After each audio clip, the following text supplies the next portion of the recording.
the mentality behind that is the sale of the pharmaceutical drug, which eventually becomes the treatment. These drug companies are making a lot of money, and they're spilling that money and sending that money to people that will help support their cause. So it's not a surprise at all that they have infiltrated so many of the committees within the DSM and so much of our own medical education. ちょっと待って。製薬会社が次の版の DSM にリストされるべき障害を決めている精神科医の委員会に浸透しているってわけ？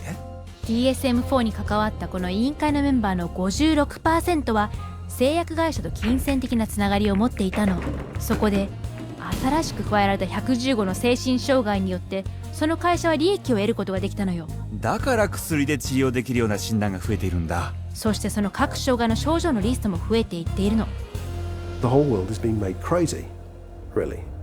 We have these proliferation of categories which have become more and more encompassing, encroaching in ordinary everyday life. There isn't a human being on the planet who doesn't have at some point, if not several points, in a day or a week, distress. It's part of being human.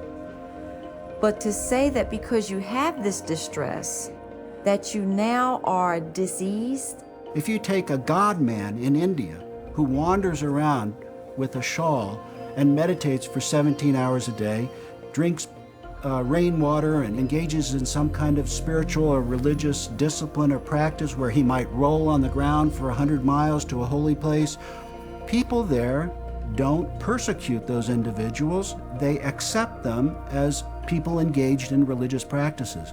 But here, if you took those same individuals in India and you had them walk across a campus in America, they would immediately be arrested and put into a psychiatric facility because they're manifesting psychosis.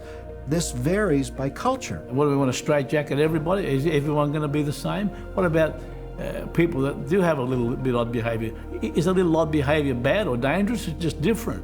You want this thing to cover, all manner of aberrant human behavior. So if you can cover every bit of it, then you're going to have the best chance possible to a billable unit of service.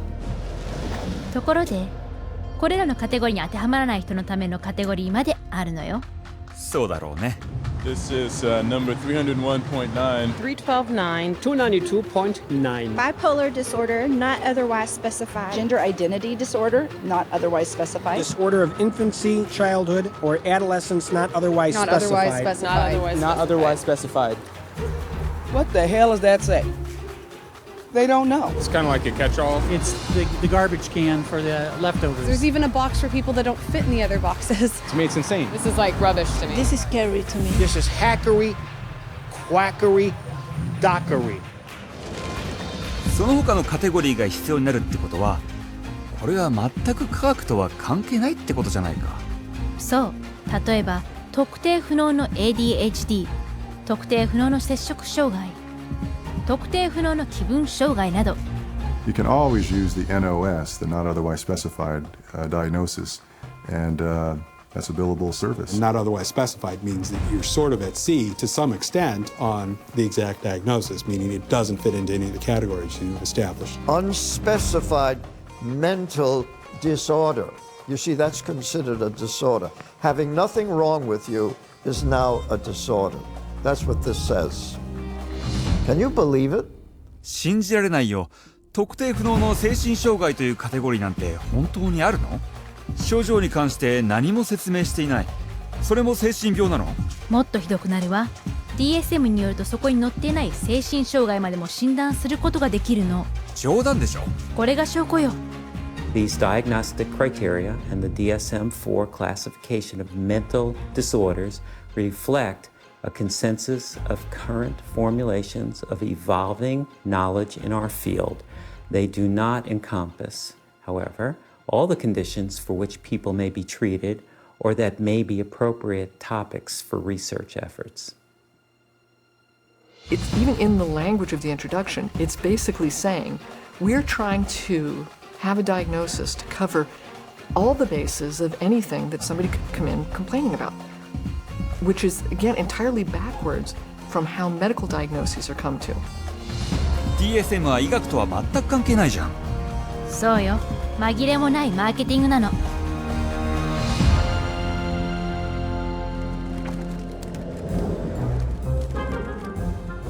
God bless the insurance companies. You know, when you get these multiple personalities, you can call insurance companies. Insurance billing, that's the big money right there. まだいまいち納得いかないんだけど、精神療法は長くかかって高くて効果がなくて。そうね、何年間もまたは一生涯にわたることもある。大した結果も出ない精神科医の治療に法外な金額を払いたがる人なんていないわ。その通り。誰が支払いするんだい？ほとんどが政府や健康保険会社よ。保険会社ね。実際、精神医療製薬業界のロビーストが、保険会社は精神保険の分野も通常の医療保険と同等に扱うべきであるという法を通過させたの。精神保険同等法ってやつでしょ？その通り。でも経済的に言うとこれは大惨事なの。 So there's nobody who walks into a psychiatrist's office that isn't going to go out with a label. He's got 374 choices or so based on the Diagnostic and Statistical Manual list of symptoms. So he's got to fit you into one of those categories in order to get paid. The DSM really should be called, how to bill the insurance companies, how to get money from the insurance companies. It's a list of codes, and there's a number for everything, and that number goes on an insurance form, and then you get payment for it. The DSM is completely built into the system now because you can't get reimbursed by an insurance company unless there's a DSM diagnosis. You know, a kid wets the bed, you can bill on that. They're going to have one called a skin picking disorder. You pick your skin, you can diagnose and bill on that. You know, you can always find a diagnosis and you'll always be able to bill. A psychiatrist or a psychologist can go through their book now and find a diagnosis code for just about anything. Everybody would fall into something that they could put a diagnosis on and fraud insurance companies. なんてイカ様なんだ。そうね、毎年精神医療業界は DSM によって合衆国政府や保険会社から1000億ドルもかき集めているの。たった一つの国でよ。 DSM がどうやって全般的な医療費を上げているのかが分かってきたぞ。ええ、精神科医から保険会社への通常の請求金額は一般の医療の2倍に上るの。だから俺の保険料が高くなるってわけか。そう、税金まで浪費しているの。テキサス州の精神衛生保険プログラムは双極性障害のために処方されたたった1種類の高額な精神薬のためにほぼ破産してしまったの。わあ、かなりの量の薬だね。確かに。しかも DSM の診断はあまりにも独断的なので、もう一つの高くつく大きな問題、保険詐欺まで横行しているの。いくつかの個人経営の精神病院は禁煙やダイエットのクリニックに装って人々を誘い込み、しかも政府からの保険金を受けている人を捕まえてくるリクルーターに患者1人につき3000ドルも支払ってるのよ。そして保険有効期間が過ぎるギリギリまでできるだけ患者を引き止めているの。これも全部保険金のため？そう。一旦患者が入院したら DSM を使ってどれでも適当な診断を当てはめて治療を始めてしまうの。この精神病院の職員に装った人が撮影した隠しカメラの様子を見てみて。I'll say patient display. That's how my openings are always a classic. Patient display. He's sort of what do you think? You think he's I thought I've interacted with him a lot. I thought he's always appropriate. He's always. But under behavior, what's some good words in here? He's not negative. He's sort of intrusive a little bit. Not really. He doesn't push limits anymore. He's really actually intrusive. He acts sort of anxious. Focus on the negative. And why should we focus on the negative? Because that's how they get paid. I mean, this is what they told me. I mean, you write what you want to write. I know I got to write for you. So I know what I have to write. You know what I mean? So that's why Like, why do you have to write it? So this place can get paid. It's a business thing. It's not like I'm lying, but I always like pull the negative out. Like you're supposed to. They tell you to. What? The negative? Pull the negative out. You pull it out of them. これは倫理に反してるよ。ええ。でもこれはこの詐欺の始まりに過ぎないのよ。ある精神施設の保険会社への不正な請求にはこんなものがあったの。患者に音楽を聴かせた費用、テレビを見せた費用、ビンゴゲーム費用、モーニングコールサービス、映画のチケット代、患者の海外旅費、他にも囚人や昏睡状態の人、またはすでに死亡した人に対する治療費まで請求しているの。嘘だろ。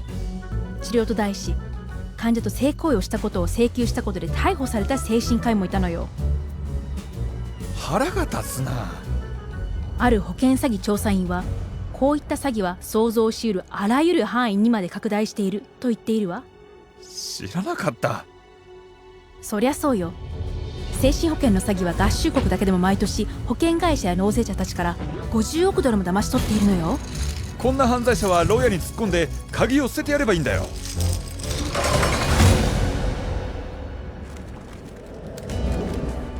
It's the Diagnostic and Statistical Manual of Mental Disorders, the third edition. 精神科医は DSM を使って法定制度にまで巧みに浸透しているって知ってる？法廷にまで？そう。The clinical diagnosis of a DSM-4 mental disorder is not sufficient to establish the existence for legal purposes of a mental disorder. That's a very interesting point. Basically, what the authors are saying here is that the material in the DSM has no utility in the courtroom in deciding guilt or innocence. It should not be used in courtrooms as part of the legal process. ちょっと待って。DSM 自体が法廷で精神障害の存在を主張するのに使えないって言ってるの？ええ。でも常にこれは使われているのよ。ああ、心神喪失抗弁とか。養育権の争い、民事上の公金、兼任裁判所でもね。法廷で対立する精神科医同士の証言で、両者が同じ DSM を使っているというのを聞いたことがあるよ。それでも専門家の承認なんて言われてるらしいよ。As far as I could see, for psychosis or delusions. Because he's suffering from narcissistic personality disorder and a delusional disorder, 全く矛盾してるわ。かつてはこうじゃなかったの。In the beginning of the 20th century, a psychiatrist in a courtroom would be laughed out of the courtroom by and large. Today, it's commonly accepted testimony as long as it's in accord with the DSM. The danger in using the DSM in a court setting is that you're using a vocabulary that the judge or the jury doesn't fully understand. They are, by concocting these psychobabble words, it makes it seem like there's something there that may not be there. The courts have allowed all this junk science to come into the courts, and they've made case law on it. And once the case law is made,